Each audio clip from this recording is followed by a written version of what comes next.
Hey everyone, Amit from Quiver here. Today we're going to showcase the winners of Quiver's Tiny Wizard Game Jam. To provide some background, Quiver helps indie game developers using the Godot game engine go from idea to launch. One of the things we do is host Godot game jams. We give cash prizes to the winner and donate money to the Godot project for every submission.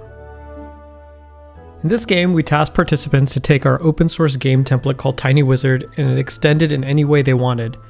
So Tiny Wizard is a room-based shooter, kind of in the style of Binding of Isaac. So our template comes with features like a room-based level editor, enemy AI, weapon pickups, power-ups, and so on. I want to start by showcasing our winning submission made by Quiver user Fuzzy Wuzzy. So Fuzzy Wuzzy added a bunch of cool additions to the template. What really stood out for me with this game is the effort that Fuzzy Wuzzy made to really polish the gameplay experience. They sped up the main character's walking speed, making for a much more dynamic experience. They also added health bars and damage counters, which make the combat much more exciting. Another cool addition is the added enemy types that each display very different behaviors. You have these spinning, slicing saw blade guys that bounce everywhere and are tough to dodge. There are also spinning bomb enemies that freeze and detonate. There are tank enemies that take pot shots at you. Fuzzy Wuzzy also took the default fly enemies and gave them a zooming attack.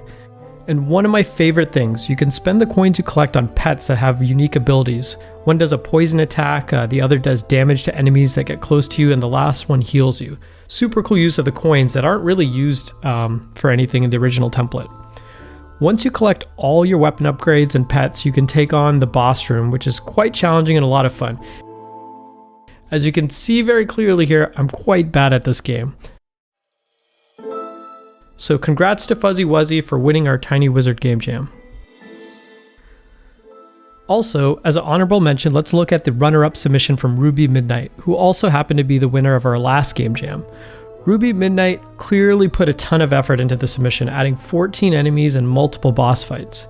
What's cool about this version is that there is a full progression system in this 15-minute experience where you start out slow and weak and slowly upgrade your character. By the end, you are dumping out bouncing attacks that do a good bit of damage. Good job, Ruby Midnight, and to all the other people that participated in this game jam. If you'd like to join us for our next game jam, check us out at quiver.dev.